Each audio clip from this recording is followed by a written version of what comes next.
Hello, everyone. This persuasive speech is on Should Prayer Be Allowed in the Public School System? Many of you may know that there is much controversy regarding and surrounding prayer in the public schools in the United States.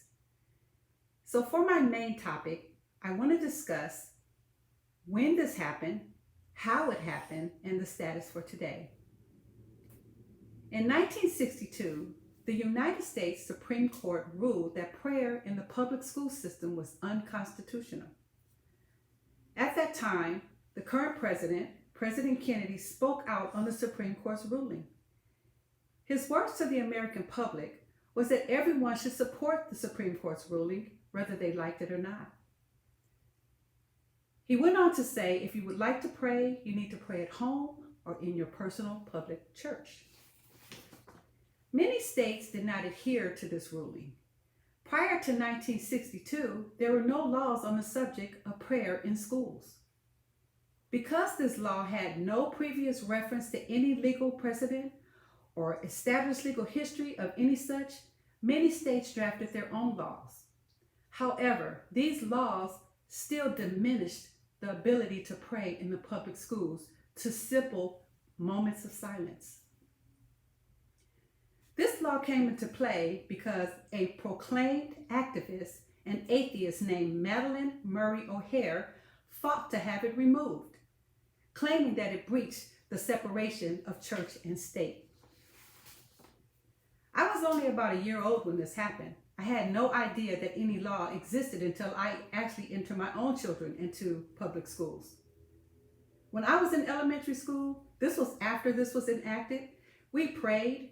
We sing songs about Jesus.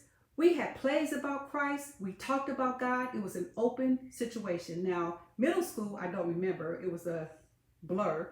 But high school, I went to Catholic school, and there was still no mention of prayer being diminished in public schools. So for me, I had no recollection of this. Today, 29 states in the Constitution has established laws. Even with these laws in place, these 29 states are still only allowed to implement minimal prayer rituals. For example, some states can only offer a 1-minute silence for those who would like to participate. Some only allow them to recite the Lord's Prayer during a history class on American history. Some schools are restricted to what is called voluntary prayer, where the child has to get a permission slip just to participate in prayer. Nonetheless, prayer in the public school is very restricted and in danger of being removed completely from the school system. True fact, in 1962, when prayer was removed from the schools, many catastrophes and problems broke out and broke down our public school systems all over the United States. With this became low test scores, extreme violence, including multiple murders, bullying, suicide, drug use, sexual abuse among teachers and students, drug overdose, and depression and anxiety among the students, the teachers, and staff members. On January 16th, 2020, in a brief titled Right to Pray in Public Schools, President Trump Announcement, you can find this on YouTube, President Trump spoke out on the right to pray in public schools, stating that there's nothing more important than that, and that the First Amendment says nothing should stand between the people and God. Yet prayer was removed from the public schools, and that is totally unacceptable. He went on to say, along with his administration, he will be doing something about it. In this news brief, President Trump allowed children from several religions who expressed their terror, their hurt, their sorrow from not being allowed to pray in school. In addition, some of these children were mistreated by other students as well as teachers for their religious beliefs and mainly for wanting to pray. These children were emotional as they told their experiences in their different school systems. Some teachers even expressed being fired from school for praying and wanting to pray. Not even praying, but just wanting to pray. Among these testimonials and mistreatment of teachers, they gathered from all over the world to express just how important prayer is in the schools.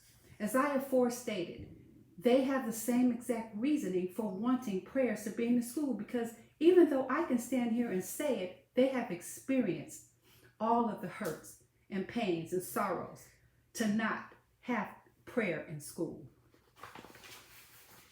One teacher announced that since prayer has been taken out of school, she's experienced personally in her own schools the actual suffering from gun violence and different things that were happening to children around her, and the depression and anxiety. This is still a very controversial and negative direction. If we do not as people get involved, as citizens of the United States, if we do not get involved, this will be a done deal. What we have seen in the school systems will only grow worse and worse as time goes by. What they have experienced in the school system is something that's almost unprecedented since they have taken prayer out of the school system. So I ask you today, go online, get involved, and find out what's going on with our school systems. Our children are depending on us. Go online and Google prayer in the school system. Google Madeline O'Hare and find out what she did to have that done. And Google and find out why we only have minimal prayer. Why is it that we are subject to silence, a moment of silence and prayer, when the kids are saying and crying out, saying, help us. We have to go to school. It's mandatory that we go to school. But when we go to school, we're being hurt and we're victims. We're not people who are out there trying to bully. We are people who need our American people. We need your help. So please pray for our school system. Pray for our leaders that they can make better decisions regarding our children, and Google and find out what you can do to help our children in our school systems. God bless you, and thank you so much for listening to this.